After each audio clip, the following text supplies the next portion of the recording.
What up, world? Welcome to another episode of the Brandon Janeau Show. As you know, I am Brandon Janeau, and like always, all podcast platforms everywhere, Brandon Janeau Show. Social media platforms: Instagram, TikTok, Threads, Facebook, Brandon Janeau Show, and of course, YouTube channel, Brandon Janeau Show. Where you catch all the visuals on of these episodes of my podcast on my YouTube channel. Um, Go subscribe, comment, like, do comment back, man. It's Tuesday, so you already know what it is. I believe sports. Yeah. Craziness has happened around the sports world, so it's only right that I talk about it. Boxing, NBA. Of course, I will be doing my two teams tonight. That one team I believe in, and one I do not. For this upcoming NFL season. But let's start it off like this. So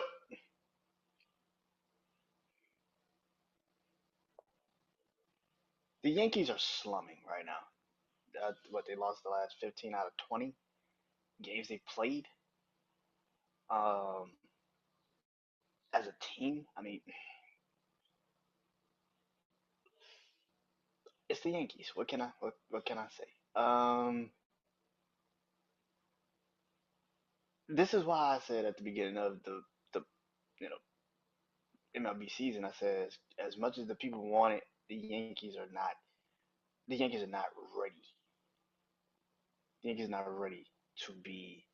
Um, the Yankees are never going to win a championship. Not this modern Yankees team. They're not going to win a championship. They're not. I know people don't want to hear that. I know people don't want to hear that, but it's the truth. The Yankees literally replaced Giancarlo Stanton with Juan Soto. That was it. This team isn't. This team is dependent on two players, Juan Soto and Aaron Judge. And if they can't get going, then they're fucked. And it's pretty much what's happening right now with the Yankees as a team, because this is why I felt like I said at the beginning of the season with the Yankees. I literally said that this is what the Yankees were gonna be. At some point in the season, they were gonna turn into this team. I don't have no faith in the Yankees because eventually, this is what I expected them to be. Now, I also said I have no faith in the Dodgers to get to the World Series and win.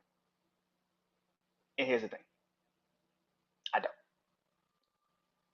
see The Dodgers have a better way of covering it up, but they're the Yankees too. You just don't see it until the playoffs because they hit for home runs too. They just got a little bit more sprinkled in to make it seem like the glitz and glamour of it all. That's some LA shit, really. But the Yankees are not good right now. And I see people being like, oh, should they be in panic? Or are you shocked? Or no, this is exactly what I expected the Yankees to be. I expected the Yankees to have this type of season. They barely had that. This is what I said. You brought in Juan Soto, but you didn't bring in any other pitching.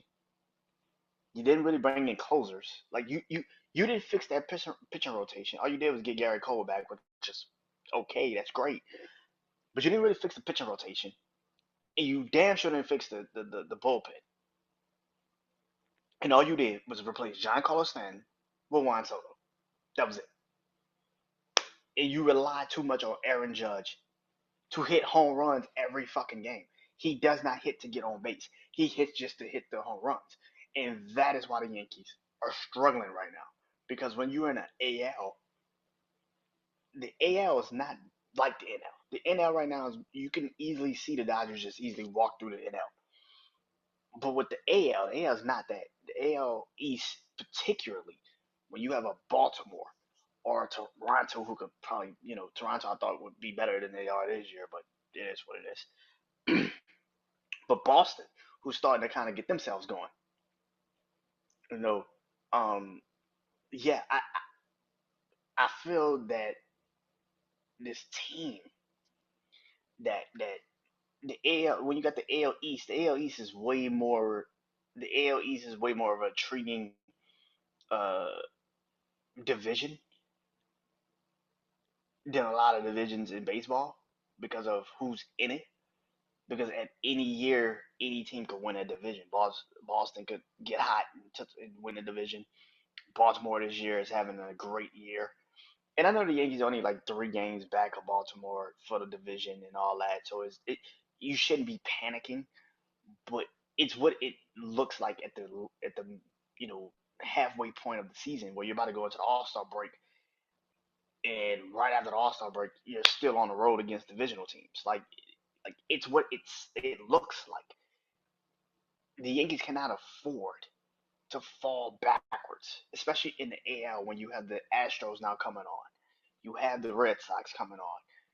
You still got to catch the Baltimore Orioles. You have, you know, the Cleveland Guardians.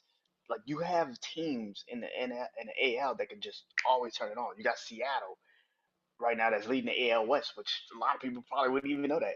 Like the Texas Rangers who won the World Series last year, they can turn it on at any moment because they are the defending champions. So in the AL, you can't. There's a little margin for error in the AL, conference, the AL division. So you can't really just be fucking around with that. And I feel like where the Yankees right now are having a problem with is exactly what I thought the Yankees would have a problem with, which is their pitching rotation is kind of hit hit kind of the slumps. No Garrett Cole can only do so much, and then you have certain moments where they can't really, you know, get going. And then your hitting rotation, your lineup pretty much every night is literally let's hope and pray Aaron Judge and Juan Soto get 2 or 3 home runs in this game. If not, we're fucked. And then your bullpen is not really that great either. When what at the beginning of June, midway through June, your pitching average, your pitching ERA was what two what 2.39, and now it's like blown up to 6.669. Like as a ERA, like that's the pitching. And then let's not even get it started with the hitting. Like the hitting is literally as a team. This is the team hitting average, 246. As the whole team, 246 hitting average. This is what I expected. I expected the Yankees to fucking struggle. The Yankees can buy every player under the sun, but you got to realize that modern day baseball isn't that anymore. If that was the case, the Dodgers should have like 3 or 4 fucking World Series right now because they could usually find big names every year. They just bought in Shohei Ohtani, like, and the Dodgers are going to be great until they get into the playoffs, and then they're going to run into the Braves, or they're going to run into the Phillies. God forbid if an AL West team somehow, some way makes it into the playoffs. If an NL West team makes it into the playoffs, I say the Padres or the Diamondbacks, which is so far, but the Rockies. If an NL West team makes it into the playoffs, I fear for the Dodgers because they cannot beat them teams when it comes to it. So yeah, I mean, I'm not surprised by the Yankees slumping. I expected it. I expected this to go exactly the way it's going. I know it looks like I'm having a smile on my face because I have to hear baseball analysts always talk about this shit. And it's like the Yankees are no I said this all the time. The Yankees, Lakers, Cowboys. And that is like the holy trinity of sports media talk. When they're doing great, you want to talk about them every day. When they're in this the lull of the season where they're kind of not good or they're not bad, they're just there. You don't know what to talk about. You try to like, oh, they can still get it going, they can still make it happen. But for fans that have watched this my entire life, I know when the Yankees are good. Like 2009 when they won the last World Series. 2009, that Yankees, you couldn't tell me that Yankees team wasn't good. You couldn't tell me that Yankees team wasn't good. And Alex Rodriguez actually woke up in the postseason, something that he had never done. You couldn't tell me that Yankees team wasn't good. You couldn't tell me. I love that Yankees team. So you're speaking to a guy that actually is a Yankees fan. Like I am a Yankees fan. I grew up on the Yankees. They were the only baseball team outside of the Cubs I watched probably religiously. In the Braves, I got like three teams. In the Astros, when I moved to Houston, like that. Well, before I even moved to Houston, I was an Astros fan. But I got like four or five teams in baseball that I watch. But I'm really like a Cubs, Braves fan. Like that's my two teams. Like, 'cause I grew up on them. I grew up, you know, in New Orleans where we used to get WGN, which was Chicago's network, and the Cubs used to come on every weekend, every day during the summer. So I used to just watch Cubs games, and I was a Braves fan because we used to have TBS, and TBS used to play used to play the Braves every weekend. And so I was always a Braves and Cubs fan when I was a kid. So yeah, the Yankees, man, the Yankees to me though is such a weird, it's a weird team. The Yankees are exactly on course to do exactly what the Yankees are doing right now is exactly what I thought the Yankees would be. It's this is not surprising to me personally. So yeah. All right. So Brady James played in summer league uh Saturday. Then he sat out Sunday with a swollen knee. Okay. It's summer league. I can't really grade the kid because it's fucking summer league. Like the kid's gonna be under a microscope the entire time he played. Every time he does decide to step it up to a getting the getting the get on the court and play. You know great. But for me,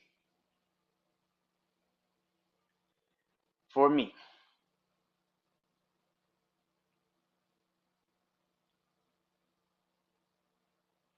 this season is gonna be interesting because of how much pressure is gonna be on LeBron. LeBron has literally made the Lakers what he wanted to make the Lakers.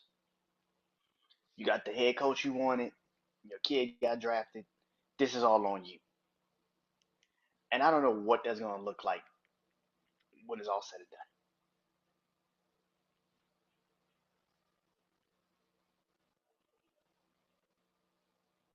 What I will say is this: Brian is gonna probably have a game or two in the summer league where he has little glimpses of his father, and people are going to lose their shit, and people are gonna run out here and scream, "He's his father. He's gonna be that." That's just he's not. I don't think the kid is ready, and I've been saying this. I don't think the kid's ready, and I don't think he's ready to be a starter, let alone a rotational piece. I don't think he's ready, and nothing's gonna change my mind on that. He's just not ready. And Saturday get upload updates every 5 fucking seconds at the time this kid just got a shot up. It's like, bro, I don't give a fuck. like I don't care. Yeah, man, that shit. Oh my god, that was so fucking bad. Oh my god. All in all, Zach Edey debuted last night in summer league. I think that kid is good, like really good. So again, I don't really put too much stock in summer league, but Zach Edey is going. I didn't like the Memphis Grizzlies drafting him because I just don't see how he fits in Memphis. I don't see how he fits in Memphis personally. But since he's got drafted by the Memphis Grizzlies, it's going to be intriguing, right? Like it's going to be intriguing to see how he's going to work in Memphis. Last night he played, and he was amazing. The dude played amazing. And like I've said numerous times, the future is bright with Memphis, especially with him. I like him a lot. I think he's one of my favorite rookies coming into the league. I said this when I did the show last week. He got drafted. I said the kid was one of my favorite players getting drafted. I can't wait to see how this is going to look. And I think Zach Edey, being uh, every year he got better in college. I think that's just going to gradually go into the NBA. He was doing that to rookies and undrafted ones and all that last night. But don't be surprised if he comes into the college, it comes into the league for a couple weeks. You're like, damn, this kid is different because he's that type of player. So yeah, I'm looking forward to seeing how he's gonna play. All in all, NBA is surprisingly quiet. I mean, DeMar DeRozan is a Sacramento King after a three-team trade. Me and my brother Juan talked about this on our show, Jack's Wild Sports Show this morning. Like I said, that's a good move for Sacramento. It doesn't do really anything in the sense of make you a championship contender. It's just a really good move. You kind of needed a veteran presence. And on top of that, you get rid of Harrison Barnes, who you pretty much was kind of like deadlocking a contract with. So you get to move him out and you bring in somebody that's more reliable to do more things for you, like a DeMar DeRozan, who can now excuse me, help out a Darren Fox or a Sabonis. So now you give them a veteran presence in a sense of a guy that's been through a lot, playoffs, everything, heartbreak, everything, and now you add him to Sacramento. Like I said, the Western Conference is going to be the most intriguing conference to say the least because the Western Conference, you got at least two or three teams that probably is going to fold this upcoming season. The Lakers, who played in the play-in, the Lakers, the Warriors. You can count it right now. The Grizzlies might be back in the playoffs this upcoming season. The Sacramento Kings now, like Utah can always is a dark horse for me. New Orleans is always an interesting team. I have little to no faith in Phoenix, but let's see how Phoenix looks. This, but let's see. Um, Tomorrow night, the Team USA men's basketball team starts their Olympic training. Olympic training. God, I don't know. They start their Olympic games, getting ready for Paris. They play Canada, I think, tomorrow night, if I'm not mistaken. Um, they come on like at 10:30 tomorrow night. Like seriously, my name. But, but FS1, I'm probably gonna watch it. I want to watch how this team is gonna look.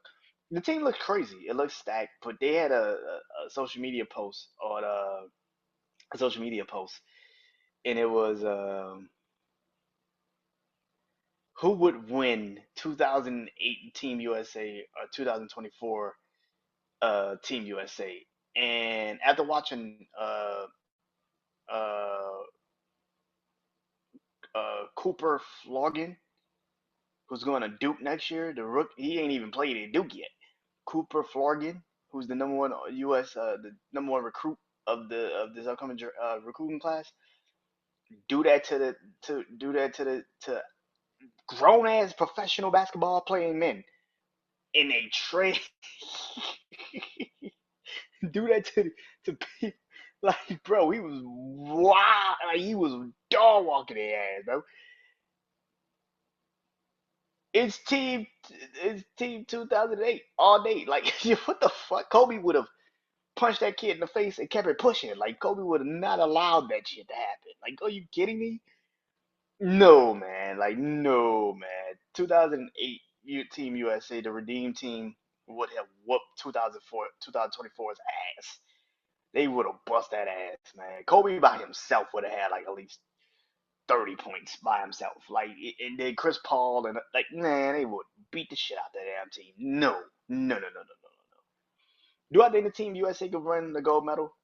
I don't. This is gonna be an interesting season for them. This is gonna be interesting. It's gonna be very intriguing to see because as great as this situation can be,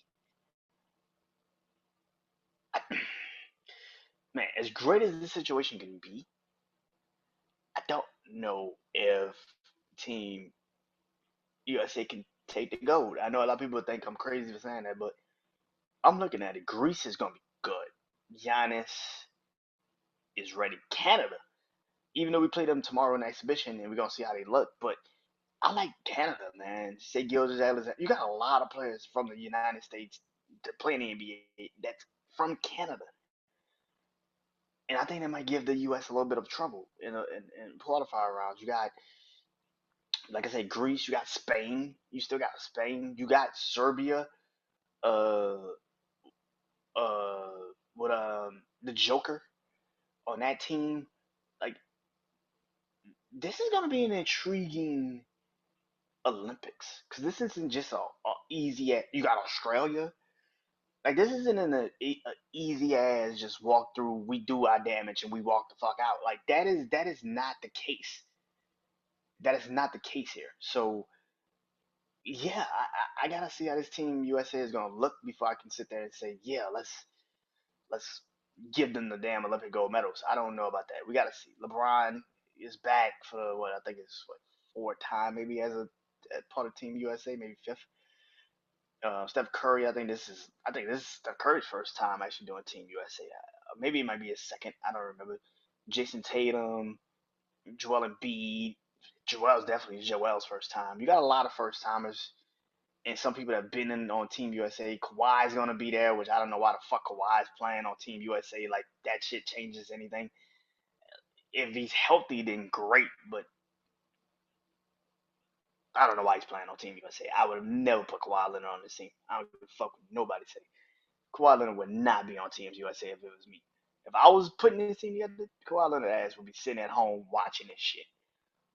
I would rather put, I would rather have Paul George or Jalen Brown. Like, I think Jalen Brown's on the team, or I don't know, Jalen Brown should be on this team. But I would have had Jalen Brown. I would have had like somebody else. I would have never put Kawhi Leonard on this fucking team. Are you kidding me? Fuck no. I want to win. Like, I want to win. I'm sorry. I want to win. Like, you, no, man, you don't cut it. But yeah, I'm looking forward to seeing how this is gonna look, man. It's gonna be pretty interesting how this is gonna look for Team USA this Olympics.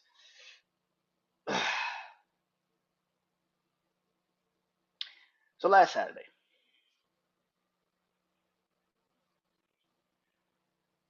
Shakur Stevenson returned to the ring. It was a fight. It was a fight. It was boxing. Listen, man. The knock on Shakur is that he puts people to sleep. Now, people, I know if you've on social media and you've seen it, if you follow boxing like I do, people were leaving the arena of the fight. Well, here's the thing: when people were leaving the arena of the fight, it was the 12th round. They already knew Shakur had it in a bag. It was over. Like, there was no reason to stay and watch that shit if I could beat traffic and get my ass home. Plus, on top of that, it was like 4th of July weekend. So yeah. So here's my thing: is Shakur a really good boxer? Yes, Shakur's an amazing boxer. Where Shakur lacks, and I think people are now starting to realize this, and this is why I said Shakur could never beat really Tank. I always said Shakur might give Tank a problem for like the first couple of rounds, but as soon as Tank start applying that pressure, he's not beating him because Shakur is starting to fall into the same feeling of a Devin Haney. Devin Haney would try to like power you, but I can't even say that. Shakur is falling into this this I'm gonna beat you with my boxing excellence. Kind of like Floyd Mayweather, like defensively sound. you if you get too close. I'm quick with it and all that. Like Floyd Mayweather. But we're getting more money Floyd Mayweather than Pretty Boy Floyd. And that's kind of the problem with Shakur. It's like you are not Floyd when he started becoming that defensively sound boxing technician that he was becoming was he was already a made man by that time. So he didn't see the point of going into fights and trying to go back and forth with you. Because what the fuck was the point? He knew all I gotta do is beat you off points and just make sure you don't hit me. And I'm good. That was perfect for Floyd because Floyd was established already. Shakur is not. Shakur is literally money Floyd Mayweather. Defensively sound, but he's not trying to get into a punching battle with you. He wants to just tap you, get the fuck out the way, tap you, get the fuck out the way. That's Shakur. And I've been hearing people say, oh, they need to just give him more people, like an actual dangerous fight. He needs to get in the ring with an actual dangerous fighter. And it's like, no, no, he doesn't. Because the moment he does, he is either going to show he's just that basically gifted, which I think he should. That's one thing I do believe. But at the same time, it's going to be fucking boring. Shakur doesn't have, like I said, Floyd was more established when he became Money Mayweather. When he was Floyd Money Mayweather and he was doing certain boxing matches and just doing it on like winning because he knew he just was so giftedly, he was just so boxingly sound than his opponent. It made it easy for him. Shakur is not established enough to have these types of fights where you're not intriguing, you're not fun. It's not something that you actually are tuning in to watch anymore. And for somebody that wants to be in the same conversation or at least have the same type of appeal as a Tank Davis, and I hate to say it because this is just the point of it. Everybody's going to be in this era right now, especially for these up and coming fighters, lightweight fighters, light to junior welterweight fighters. You're going to be compared to Tank Davis. It just is what it is. You're going to get compared to Tank Davis because Tank's fights are exciting. He draws people. He not only does that, he sells the fight. You actually want to watch it. You either want to see him get his ass whooped or you want to see him knock somebody's ass out. It's either one or the other. Where Shakur fights are, it's cool, it's nice, but I'm cool with it being on ESPN. I will never pay money to watch Shakur Stevenson fight a boxer. I would never fight. I would never pay money to watch it. Maybe if he fights Tank, and that's about it. And even if he fights Tank, I think that brings Tank value down. Yeah, I said that shit because Shakur is what Floyd Mayweather was, just without the name and the glitz and the glamour and the actual fights to prove it. He's Floyd. He's Floyd Money Mayweather.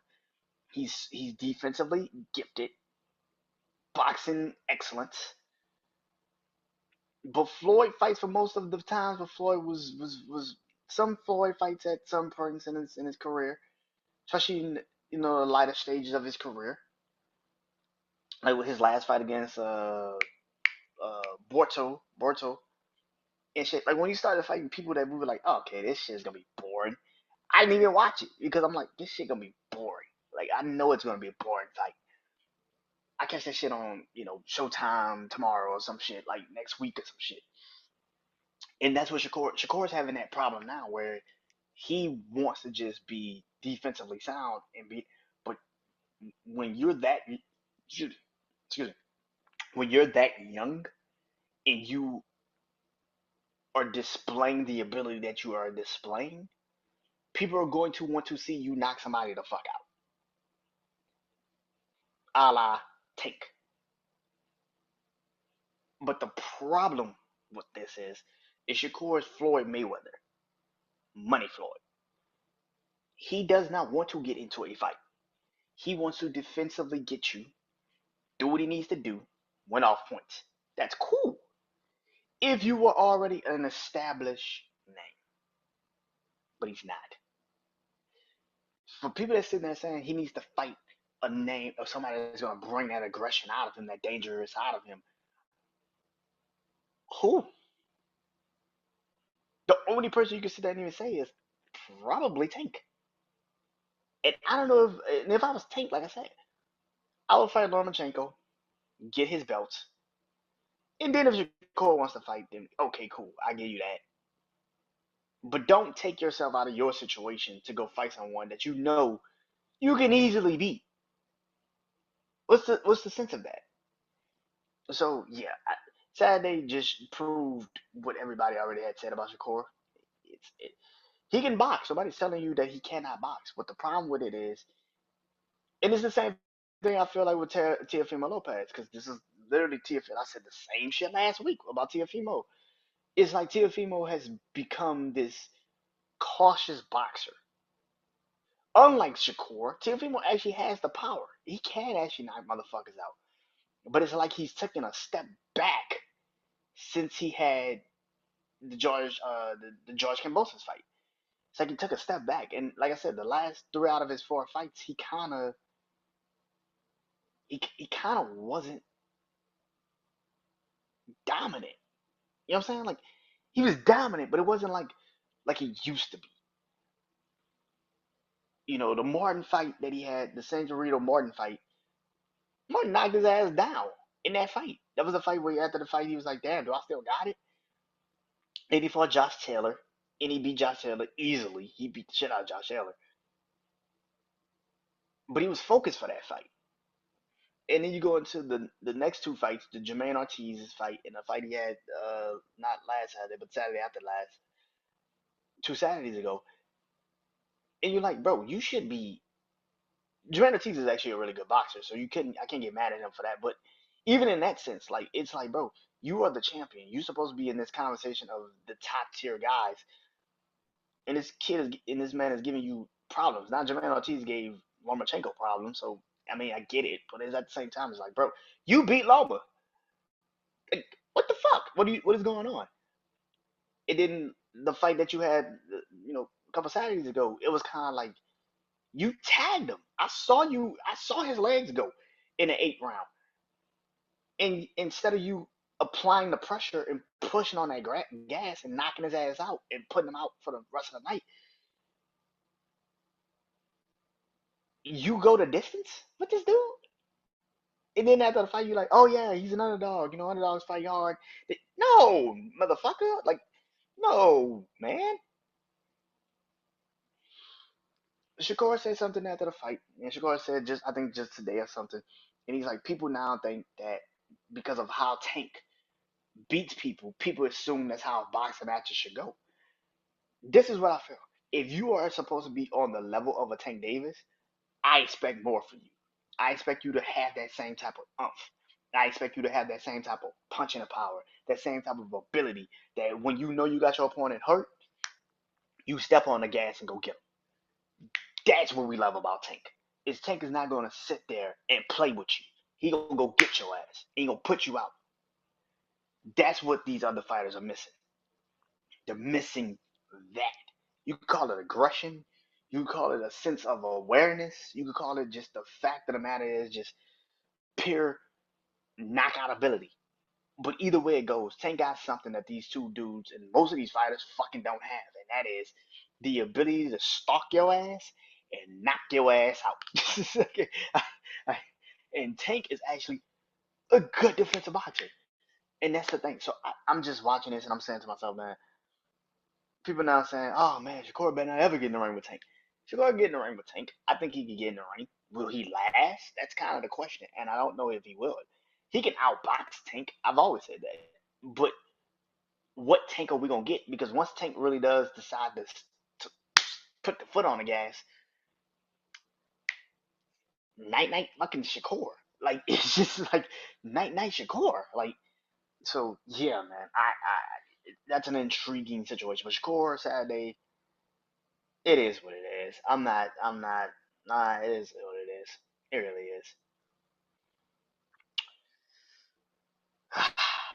All right, I'll get off this motherfucker. So for the last couple of weeks, I've been knowing my two teams I have faith in.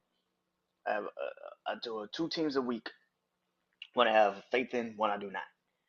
Um, this week is no different for the upcoming NFL season. So I will be doing the same thing. So starting off with some positivity, the team that I have faith in. This team I do believe has a really good team, like a really good team, and I feel like it's an intriguing team to say the least, particularly in their division because of their division being so I don't say old, but the two top dogs are kind of like old. Um, like I said last week, one team in that division lost a massive piece. And the other team I talked about earlier already, also, I just don't trust. It's two straight years where you've had a healthy running back situation, and I just think at some point it's going to come up. That is why the team I believe in this upcoming season is the Arizona Cardinals. I believe in the Arizona Cardinals. I know it sounds fucking crazy to say that, but watching Arizona last year, particularly, they knew they were going to suck. They knew they were going to suck. We all knew they were going to suck. But they still found a way to win, what, 4, 5 games? They shouldn't have probably fucking won.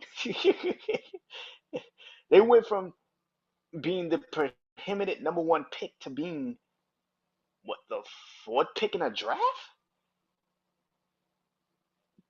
Nobody saw it coming. We won like 4 or 5 games last year. Like, that shit. I know a lot of people are like, that don't mean nothing, Brandon, but for what people actually expected them to be last year, to win 4 or 5 games, that's fucking impressive.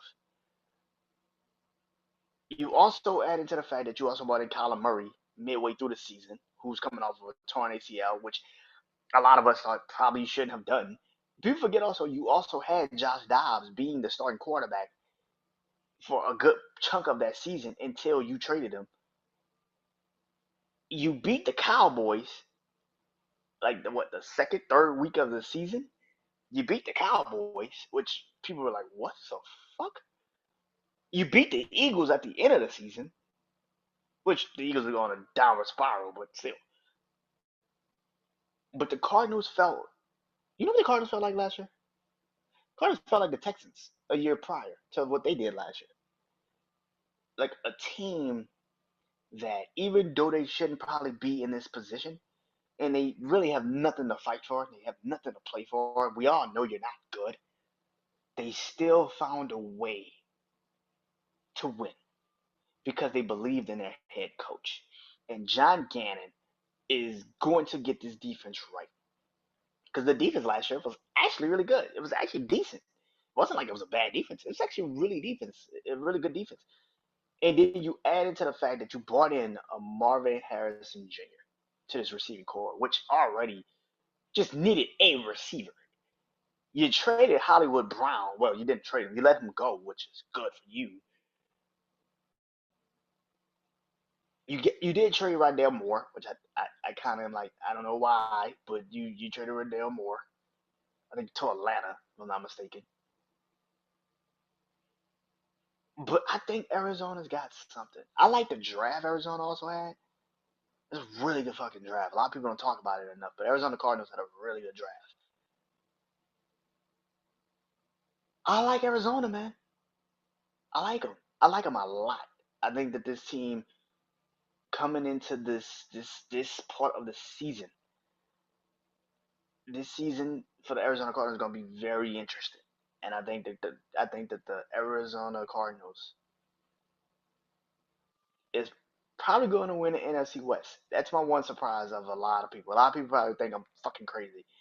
San Francisco, the Rams.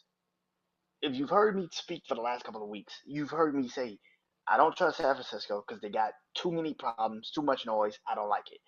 The Rams have to replace literally the most important piece of the team in Aaron Donald, and it's only a matter of time before Matthew Stafford. And I don't want to say it like that, but it is a matter of time before Matthew Stafford kind of goes down with an injury. I'm sorry, I had to say it like that, but it's the truth. How much can his offensive line stand up for the Rams? And that's going to be it's going to be a question moving forward. How fast, like, um, even if it's in Seattle, Seattle is a very intriguing team, but Seattle is also a team that you cannot really understand until you see them play. Seattle's a very interesting team. If Seattle has a bad season, a bad start to their season, how fast does DK Metcalf say, you know what? I just signed this deal. Get me the fuck up out of here. I don't want to be a part of this shit. How fast does that last? Geno Smith's there, but they also just traded for Sam Howell. I, I look at Seattle. I'm like, Seattle could be really good. They could win the division, or they could really be like in the top five picks. Arizona the same, but I have more faith in Arizona's team, coaching staff, and players, which sounds fucking nuts. I know, but I do. Now, a team I do not trust, and I have no belief in, none, is a team. This team, man, this team. I, this team is very interesting to me.